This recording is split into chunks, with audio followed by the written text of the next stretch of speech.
چې صرف په دې روژه کې ما دا پیکج غریبانان له ورکولې نو ما به د 80 لکو روپو پیکج ورکولې تقریبا د 10 لکو روپو پورې د چوترې چې کوم قاري صاحب او قاري سید هغه له موږ ورکړی د کینسر بیمارو دغه شان جاوید به یو دغه ماشوم و د 8 لکو روپو پورې هغه له موږ ورکړي اوس هم زما سره ماشوم د مډولې د سینه چې هغه د زړه بیمار ده یو درې خويندې دي چې زما چې اول ما په کور روزګار شروع کړي او هغه موږ په میډیا نه راولو ځکه چې باجوړ د ارشد عزت دی که په صحیح طریقه باندې بولا صاحب چا په خپل کلی کې زکات هم ورکو او غریب پاتې شو په دې روان 2 کالو کې ما د په مخ باندې لاړې راځو جی کتونکو دا وخت منګه ولاړیو په د باجوړ په صدر مقام خار کې نن د زید جان خیریه بنسټ لخوا چې کوم دی په بے سهاره خلکو کې دغه د رمضان پوټ پیکج به تقسیمیږي دا وخت موږ سره د زید جان خیریه بنسټ مشر زید جان سے بولاړ دی څوک چې ډیر زیات خدمت ورکوي په دې فیلډ کې او د بې وزله خلکو لپاره आवाज هم پورته کوي او دغه رنګه د هغې دپاره ډونیشن جمع کوي او بیا دغه په غریبو خلکو کې بې وزله خلکو کې مریضانو کې دغه تقسیمیږي نن هم دغه پروګرام را جوړ شوی دی د روژې مبارکې میاشتې په خاطر زید جان نه به پوښتنه کوو چې دا ځل د هغې څه ارادې دي زید جان دا راته ووایي چې دې رمضان کې به څومره پیکج تاسو تقسیموئ یو جهان مننه حنیف الله صاحب څرنګه چې تاسو ته معلومه ده باجوړ دی او باجوړ ډېر زیات غریب علاقه ده په هر کلی کې په هر کوڅه محله باندې زمونږ ډېر زیات بې وسه خویندې دي زمونږ وروڼه دي په باجوړ کې یو خو بیماران ډېر زیات دي تاسو به کتلی او دغه ستړی دغه خواري کالو سر زما روانې که زه تاسو ته ویم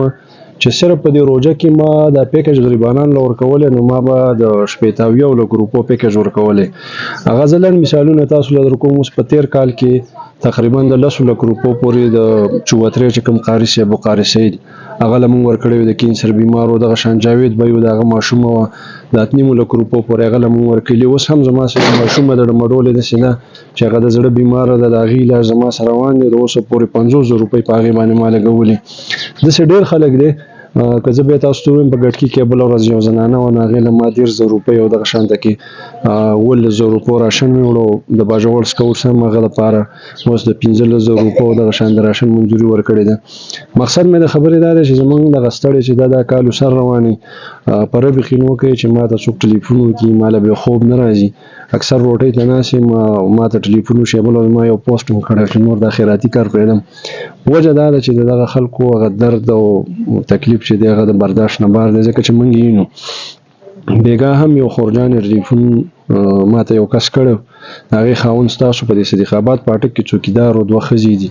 ماشومان یې دي هېڅوک یې د الله نه سوا نشته هغوی له سهار وختي چې زه ړومبی راپاڅېدم کور ته لاړم زاهد جان یو کس دی او د دې په شا باندې ډېر شي خلک دي په هغه کې تاسو هم یې وایي زموږ هغه وروڼه چې کوم د ملک نه بهر دي کوم د ملک دننه دي د دې باجوړ خلک دی هغو په موږ باندې اعتماد کوي کوم بیمار دپاره موږ اواز پورته کړی نو هغسې د وس نه زیات لاس اړولی دی ډېر خلک داسې دي چې هغه د دې خلکو په وجه باندې اوس ژوندي دي ګرځي الله تعالی فرمایي چې چا د یو انسان ژوند بچ کړو هغه د ټول انسانیت ژوند بچ کړو د دغه خلکو په وجه باندې هغه خلک نن سبا ژوندي دي خپلې مزدورۍ کوي موږ ول اپریشنونه کوي موږ ول علاجونه کوي اوس هم روان دي زما سره تاسو ته ما وویل په دې کې دا یو هلک دی حبیب دله تقریبا د 1,000 روپو علاج من کړی او ذهني بیمار دی اوس بیا د دوی نشته دی زمونږ خو وس نه کېږي چې څوک سره ولیږي سړي له ورکړو امید د رب نه دی چې دا پیکجونه دا شیونه چې دي دا ختم کو منګه ختم یې داسې کو زما خپل اراده داسې ده یو 3 خویندې داسې دي زما چې اوله ما په کور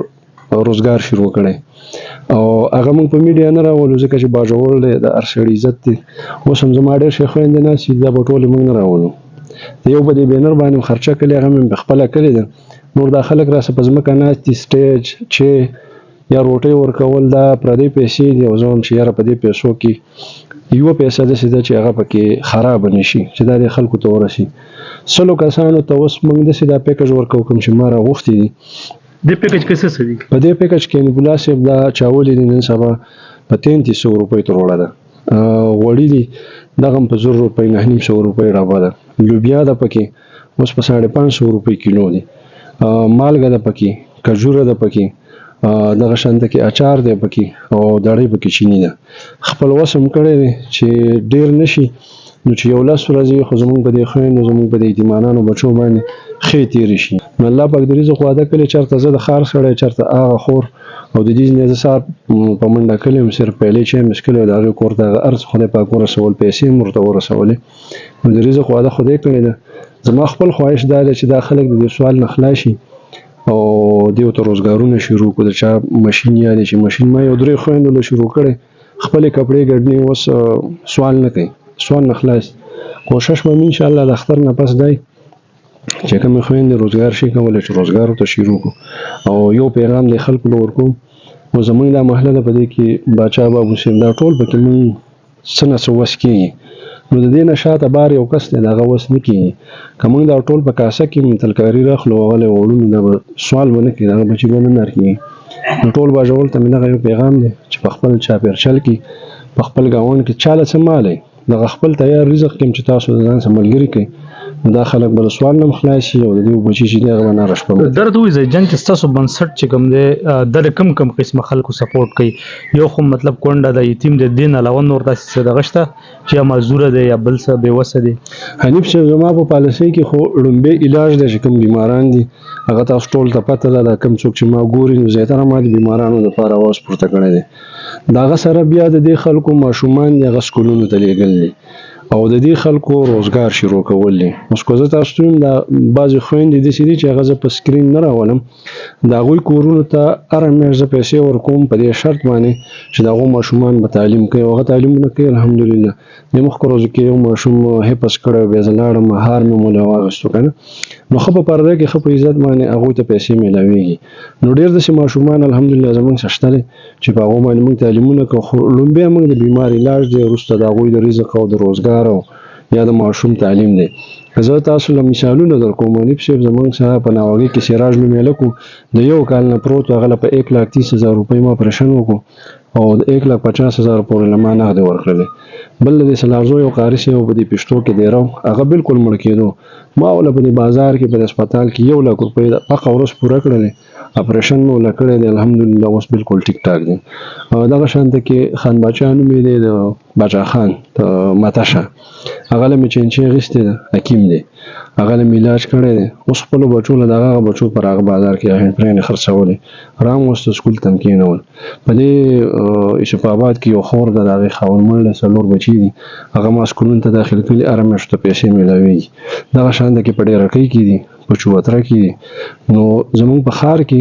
هم داسې کورونه شته چې په دې کې څه کسان ولاړ هم دي خو د هغوی سم په خپل لیول باندې هغه خپلې مرستې جاري ساتي. اخري ته پوزدار خلک هم انتظار کوي به پیکج هم دیو کې تقسیمیږي خلکو ته بس پیغام ورکړي روجم را روانه ده ورونکو اخترم را روان دي نو خلکو ته دغه وایم چې د ځان لپاره یو قیمت جوړ کړی نن 3 ورځ د بازار کې د خپل دی خوستو ځای نشته دی او زمون کابل ورځ په خپل باندې د تلکاري شنو نو ماتي وش د کور خدار څخه ډک شو په خپل څه نشته. مال الله مالک دې تاسو غم به خدای کوي زمونږ به هم کوي د خلکو به هم کوي خو زه د خلکو له سرګردانو دغه سوال پسې ګرځو یو ته سوال وکړه بل ته سوال وکړه کم سے کم ما وختي پیغام ورکړو چې چا څه په محله کې په شم گاوند کې کوم غریب سړی په کار دا چې څوله اخلي نه نو چې هغه خپل تیار خوراک کې د ځان سره خلک شریک کړي چې د سوال نه خلاص شي او دا د گاونډي په گاونډي حق دی. پیغمبر خدا وایي چې کله د دې حقوق بیانېدل نو زه ویرېدم مسجد چې دا گاونډي د گاونډي سره په میراث کې شریک نشي نو د گاونډي ډېر حق دی او په هر کلي کې ښه مالدار خلک شته دی زموږ د خلکو وس کېږي داسې نه چې بې بسه دي.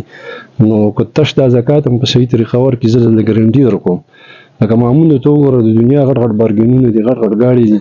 غټې غټې پلازې دي داسې چارمنګیانو ته وګوره زموږ د معموندو خلکو ته وګوره څه په بار ملکونو کې دي که په صحیح طریقه باندې نبولا صاحب چا په خپل کلي کې زکات هم ورکړو